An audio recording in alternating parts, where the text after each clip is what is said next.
In the new e-learning, you now have two different methods that you can use to communicate individually with your students. Right now we're looking at the e-learning training course.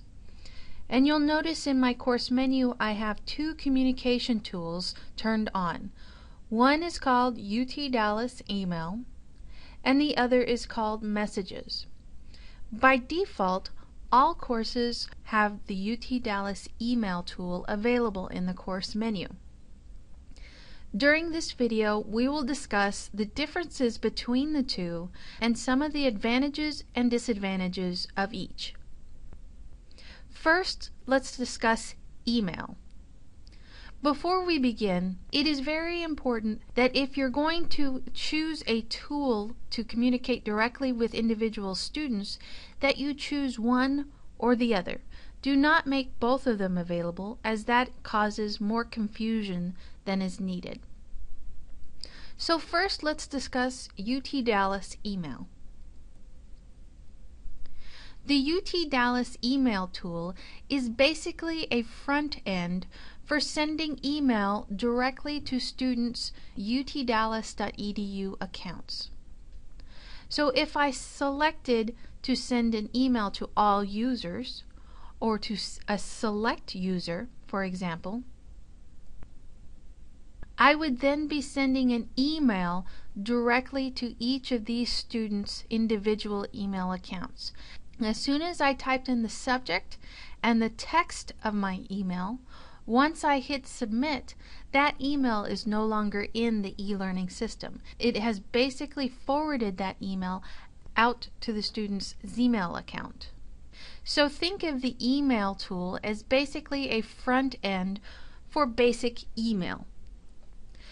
One advantage of using the email tool is that when you're communicating with the students, that communication goes directly to their email, which they most likely are checking anyway, and they're able to respond to that email without logging into e-learning, since the e-learning email tool is basically that front end, and then as soon as you hit submit, it sends out of e-learning. Students can then respond, and then the communication goes on between you and the students' utdallas.edu email accounts.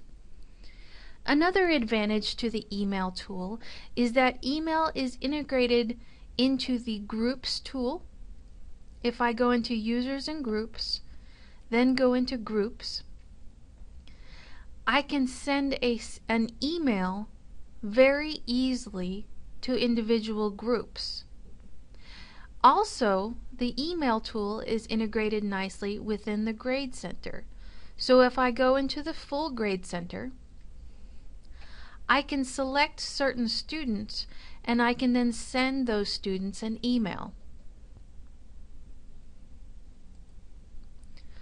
While there are several advantages to using the email tool, there are also some disadvantages. As I mentioned earlier, as soon as you type in that email and hit submit, that email is now out of the system. It is now going to yours and the student's utdallas.edu email account. As I mentioned, this can be considered an advantage. However, it can also be considered a disadvantage, because now this email is mixed in with other personal email, other work-related email, other teaching-related email. So this is something that faculty have found can become an issue.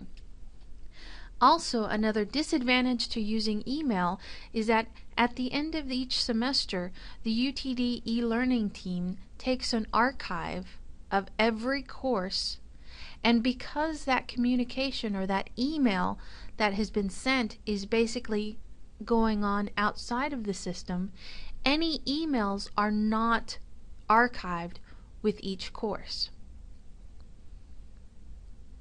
And then the last disadvantage that we've discovered is that many students do not regularly check their UT Dallas email, or they have UTD email accounts that are full.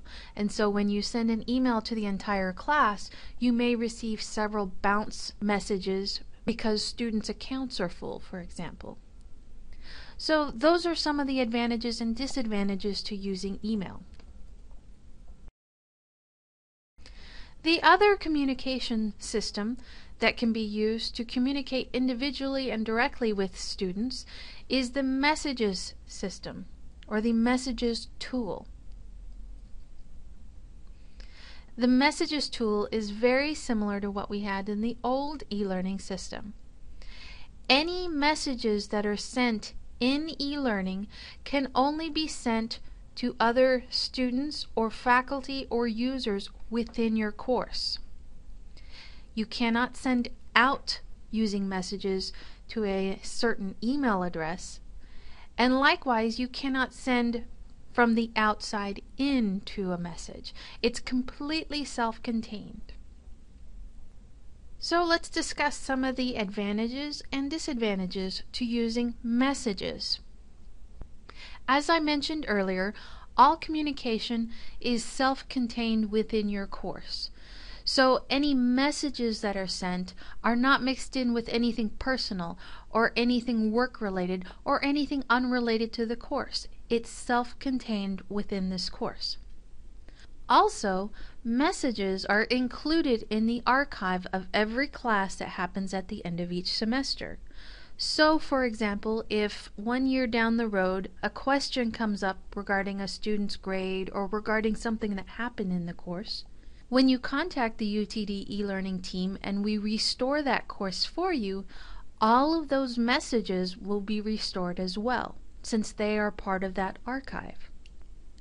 As before, along with the advantages, there are certain disadvantages to using the messages tool within eLearning.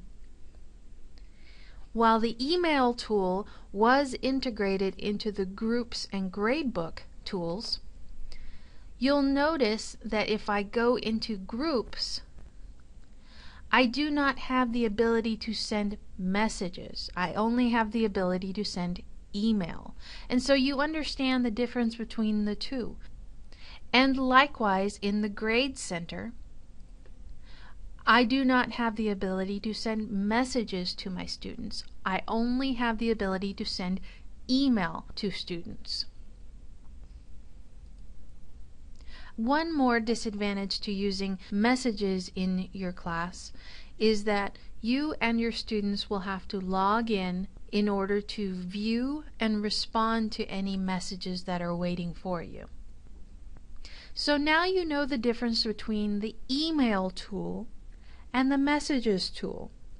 And as I mentioned earlier, it is very important that if you pick one tool to work with, remove the other tool completely from your course. So for example, if I decide to use UT Dallas email, it is very important for me to remove the messages from my course, or vice versa.